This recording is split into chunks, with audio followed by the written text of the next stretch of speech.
नमस्कार, आप देख रहे हैं वॉइस ऑफ रिपब्लिक और मैं हूं आपके साथ वैशाली। राजधानी दिल्ली के इंदिरा गांधी स्टेडियम में आज योग और भारतीय सांस्कृतिक धरोहर का अद्भुत संगम देखने को मिला, जहां भव्य आयोजन के साथ सेकंड एशियन योगासना स्पोर्ट्स चैंपियनशिप 2025 का शुभारंभ हुआ। दिल्ली के इंदिरा गांधी इंडोर स्टेडियम में आज एशिया के 20 देशों के खिलाड़ियों की मौजूदगी में सेकंड एशियन योगासना स्पोर्ट्स चैंपियनशिप का भव्य उद्घाटन हुआ।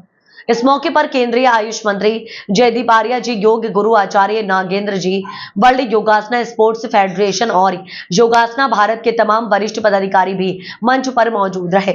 चैंपियनशिप की शुरुआत योगासना के नन्हे मुन्ने खिलाड़ियों की रंगारंग प्रस्तुतियों से हुई, जिसने दर्शकों और अतिथियों का मन मोह लिया।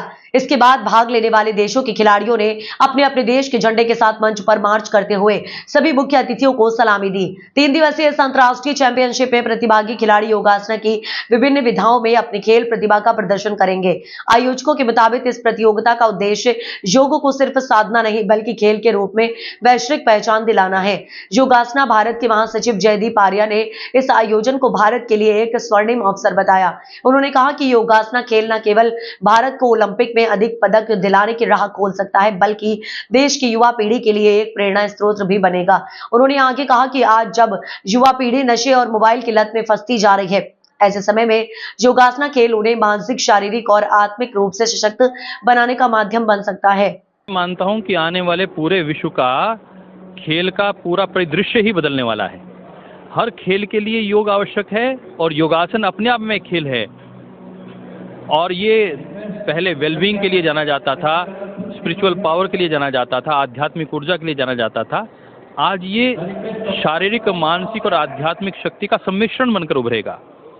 आपका अपने पोस्चर्स पर जब कंट्रोल होगा तो निश्चित रूप से वो कंट्रोल आपका प्राणों के माध्यम से ही आएगा।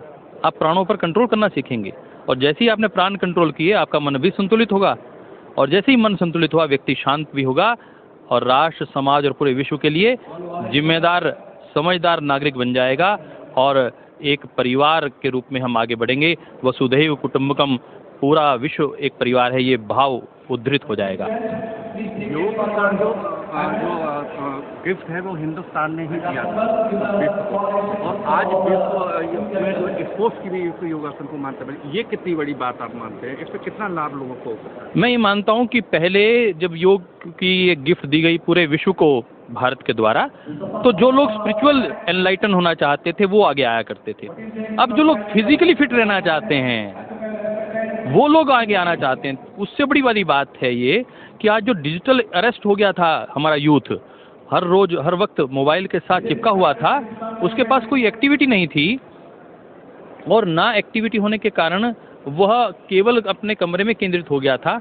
लोगों ने कहना शुरू कर दिया था, ग्राउंड कम हो गए हैं साहब, खेलने की जगह नहीं है, बच्चों के पास खेलने का समय नहीं है। तो श्रद्धेय स्वामी रामदेव जी जैसे व्यक्तित्व ने, BK अयंगार जी, स्वामी गीतानंद जी महाराज ने जिस प्रकार आगे बढ़ाया इस पूरे विषय को, आज पूरी दुनिया कहती है कि केवल 10 मिनट के लिए अच्छे से सूर्य नमस्कार कर लो, 10 मिनट आसन कर लो और 10 मिनट योग, प्राणायाम और ध्यान कर लो। 30 मिनट का ये पैकेज आपको पूरा जीवन स्वस्थ रखने का गारंटी दे सकता है। इससे अच्छा कुछ नहीं हो सकता। खेल खेल में योग और योग योग में खेल, योगासन खेल। आप योग करें, योगासन खेल करें, सारी जिंदगी स्वस्थ रहें, ये गारंटी यदि मिलती है। प्रतिस्पर्धा तो एक बात है, परंतु सबसे अच्छी बात यह है कि पूरे विश्व का यूथ अब, जो पहले 45 साल की एज में लोग योग की ओर आकृष्ट होते थे, अब 4 साल और 5 साल के बच्चे आपको आज देखेंगे योग करते हुए। ये हुआ है परिवर्तन। गेम्स में तमाम जो कंट्रीज जो पार्टिसिपेट यहाँ पे पार्टिसिपेट करने के लिए आए, क्या मैसेज आप खिलाड़ियों को देना चाहेंगे? 21 देशों के जो प्रतिभागी आए हैं उनसे यही संदेश देना चाहते हैं, ये पूरा संसार ईश्वर की बहुत प्यारी रचना है और मानव का जीवन हमारे लिए सबसे बड़ा गिफ्ट है। इसकी हमें रक्षा और सुरक्षा भी करनी है और इसको पूरे विश्व के लिए उपयोगी भी बनाना है। इसलिए हम एक दूसरे से प्रेम करें, भाईचारे को आगे बढ़ाएं। जिस प्रकार की पहलगांव की घटनाएं हुई हैं, ये एक बहुत बड़ा हमारे लिए डेंट है, मानवता के लिए बहुत घातक है। परंतु जिस प्रकार की कॉन्फ्रेंस हैं, इस प्रकार की जो चैंपियनशिप्स हैं, ये लोगों को फिर जोड़ने का काम करती हैं। ये जो मानवता को विखंडित करने वाला आतंकवाद है, उसको तोड़ने का काम केवल और केवल खेल कर सकता है, योग कर सकता है।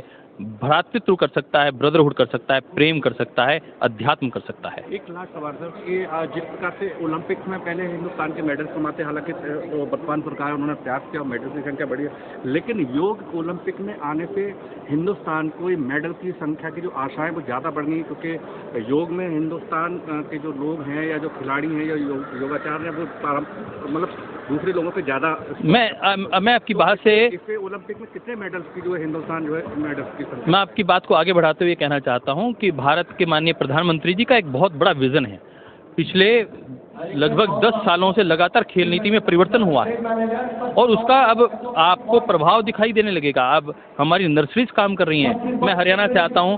हरियाणा में 1000 गाँवों में ऐसी नर्सरियां काम कर रही हैं जो 4 से 6 साल के बच्चे को, 8 साल के बच्चे को योग, बॉक्सिंग, रेसलिंग सिखाई जा रही है साहब। अब हरियाणा का बच्चा रेसलिंग में किसी को आगे कैसे आने देगा? 6 साल से बच्चा मैदान में कूद पड़ता है, दंगल करने लग जाता है गीता और बबीता फोगाट की तरह। तो मुझे लगता है कि नीरज चोपड़ा यदि हरियाणा से निकलकर इतना बड़ा जेवलिन थ्रोअर बन सकता है, एथलीट्स बन सकता है, आज हरियाणा आगे बढ़ा है, तो ये हरियाणा का नहीं है, ये नीति का खेल था। हरियाणा में नीति परिवर्तन हुआ भाई अनिल विज जी और मनोहर लाल खट्टर जी के समय, आज उसका प्रभाव देख रहे हैं। ऐसे ही पूरे राष्ट्रीय स्तर पर आदरणीय अमित शाह जी और नरेंद्र भाई मोदी जी, मनसुख मांडविया जी के नेतृत्व में जो खेल की नीति बदली है, मैं 100% आश्वस्त हूं कि 2036 में ओलंपिक खेल होंगे और भारत उसको होस्ट करेगा।